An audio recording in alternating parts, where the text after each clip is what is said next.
guys? Your boy Beats by Ash back with some more MTG drafting today. Hope everybody's doing well. I'm going to hop right into it.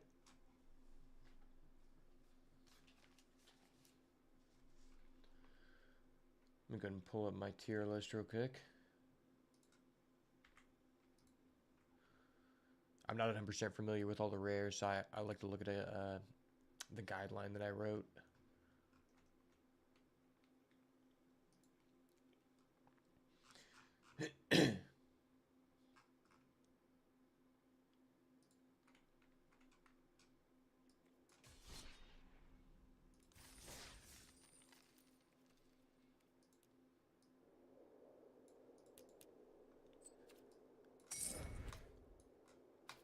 All right, let's roll.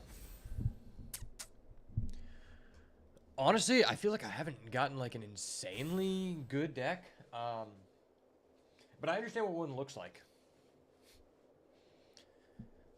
I've had some decent decks, but nothing where I was like, I haven't definitely not gotten a bomb yet, and I've gotten some consistent decks, but nothing that felt like I had a strong chance to 3-0, which is really interesting because, you know, this is the first week, and this is supposed to be when overall, like, people's decks should be the weakest. But I feel like I just keep getting paired against the people who are taking advantage of the noobs.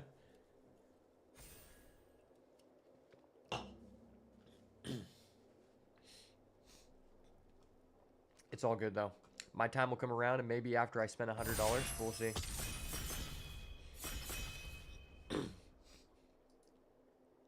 Honestly, so far, I feel like I just end up in black the most. Black just has the most amount of removal, but I am finding that removal does not always win here. All right, so our rare is one of the mythic lands. These are all just completely garbage. The best card in this pack is probably Biomechan Engineer. It is a dual colored card though, and then there's also a Circuit Feeder, and there's this thing. This card I just played against this, and it felt like unwinnable. But you can argue that it's kind of bad if you're like behind. But I feel like it's just absurdly busted.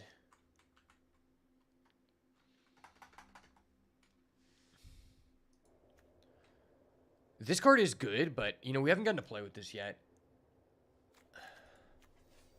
This is a tough decision. Because this card does just win games. But this just leaves us more open. Honestly, I haven't gotten to play with this card yet, and I've just heard a lot about it, so I kind of just want to try it out. And I just keep hitting up black so often. Okay.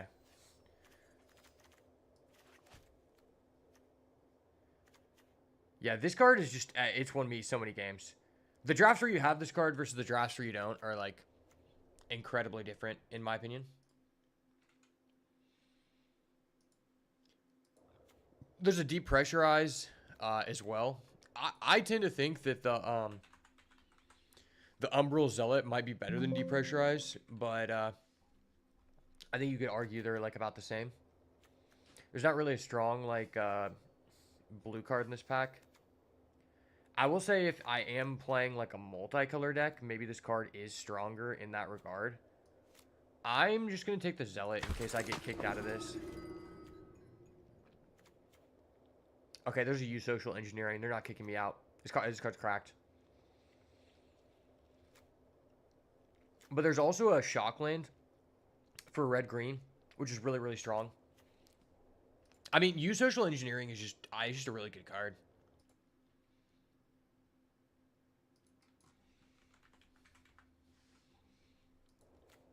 There's also a Scroll of Fates. If we get that back, that'd be pretty huge. It's hard to say what is more powerful here, the Stomping Ground or the use social engineering. I'm going to take this specifically because you really only want all the lands if you have the cards that say you get a bonus for having as many different lands, such as this card. This card is actually not nearly as good as you would think, though. So I'm not 100% sold on it. Oh, there's a Creeping Tar Pit. I actually do like that quite a bit, though. This is one of the better animation lands. And it does just open our window to entering black, and it looks like black potentially could be open here, because I mean there's still a Virus Beetle, very strong card. There's also a Self-Craft Mechan. I think I'm actually just going to prioritize this right now, because if you do not know, these lands are actually only shown 1 out of every 8 packs, and you're not guaranteed to get the one you want, because there are actually 40 different of these lands. So getting one of these, especially this is one of the better animation lands, because it can turn into a 3/2 for 3 mana and cannot be blocked. I mean, that's just really strong. Moving on, there is a Unravel, which honestly, I played this card before, but I think it's too risky. I mean, this is just the best card in the pack, without a doubt. Like, I already want to be in green, and this card just makes sure you survive. What I'll say about my experience with the green decks is, if you survive, you win.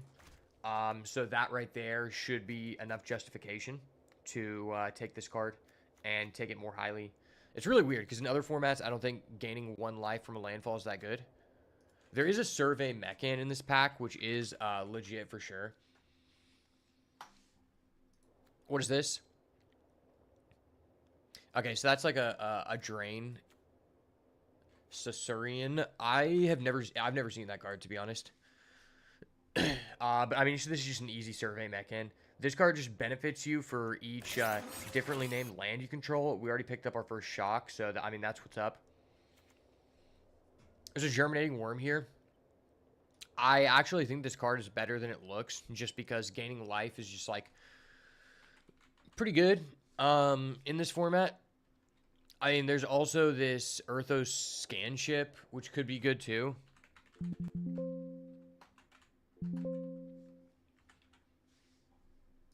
It's really between these two.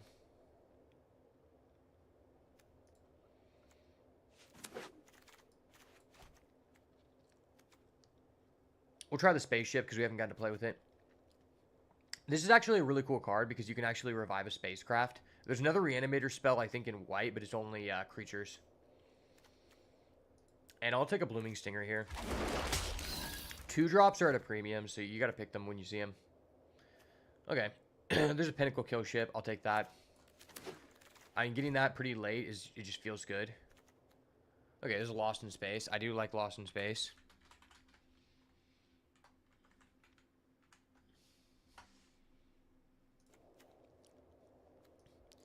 I don't think this card's very bad either. But I think the Lost in Space is just the better card overall. Ooh, Ice Cave Crasher and a Gene Pollinator. I think I'm going to take the Gene Pollinator here. But Ice Cave Crasher is actually not a bad card. It's not a bad card at all. But I'd just rather prioritize the early drops, especially the Mana Fixer. Okay, and we get a free Fungal Colossus. That's what's up. And a free Sky Stinger. Okay, I'm glad I didn't take that earlier.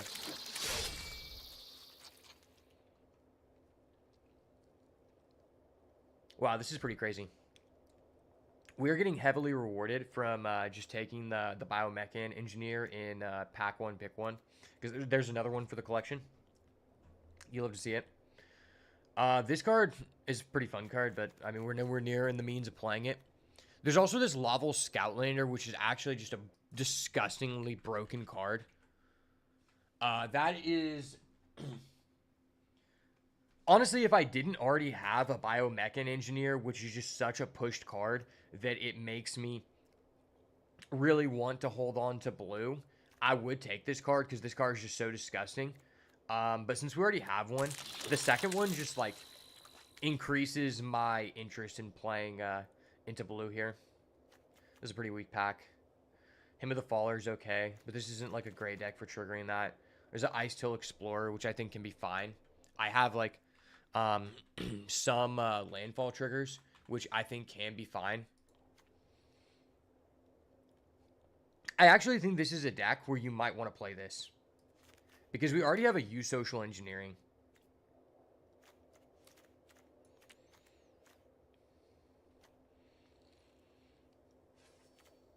I mean, the next best card in the pack is an Embrace Oblivion.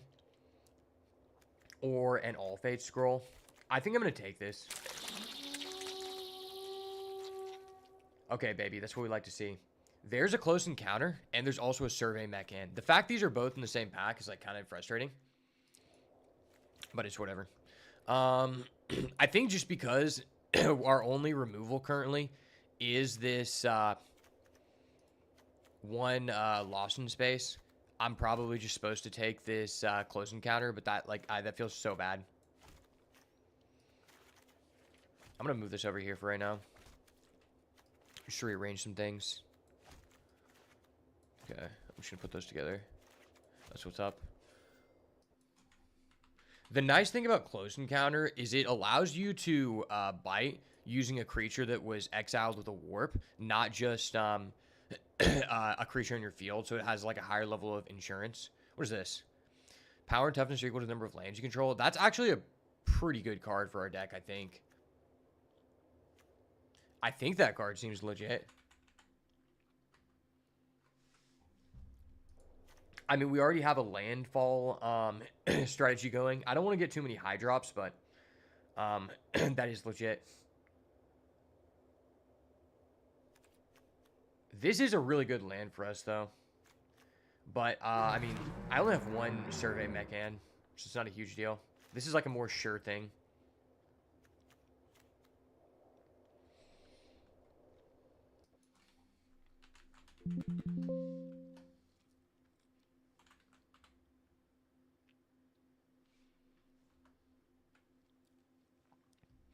Melstarter's gear, honestly, not that great. This card, not that great. I think I'm just taking this Star Breach Whale. This is like an okay card. Dive Disaster is okay as well. Okay. There's a Sammy's Curiosity. I actually don't mind that card.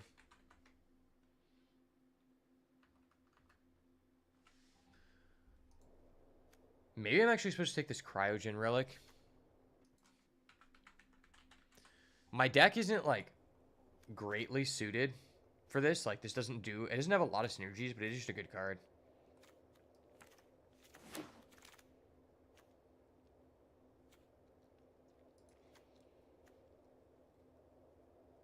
Drix Fate Maker's pretty mid. This is pretty mid. I'll take the Command Bridge since we don't have one. It's just another name. Oh, that is a Galactic Wayfarer. And there's also a Diplomatic Relations in the same pack. That's pretty fucking cracked. I don't think that Diplomatic Relations is nearly as good as a card as this card. But our deck is just like short on removal. So it's very tempting. Could take one of these for card draw. It's not like a huge incentive for it though.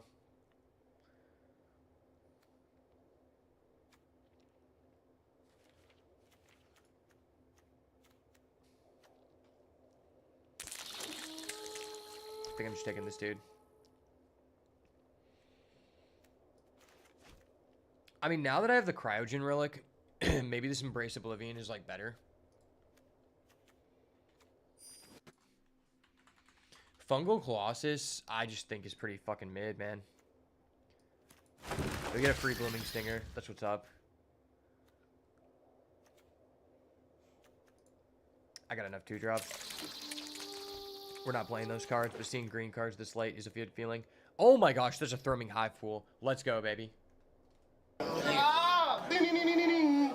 That card is actually absurd. There's also another Survey Mechan.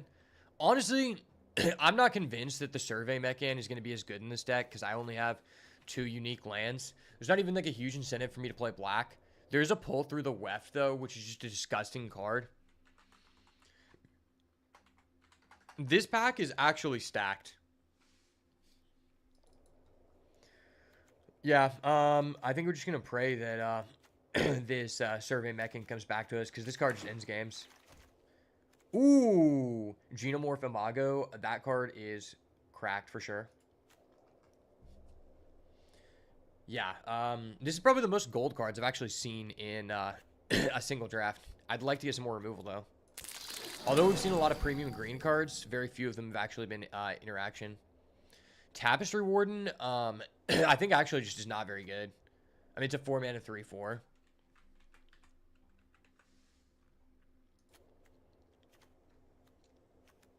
I'll take this, dude.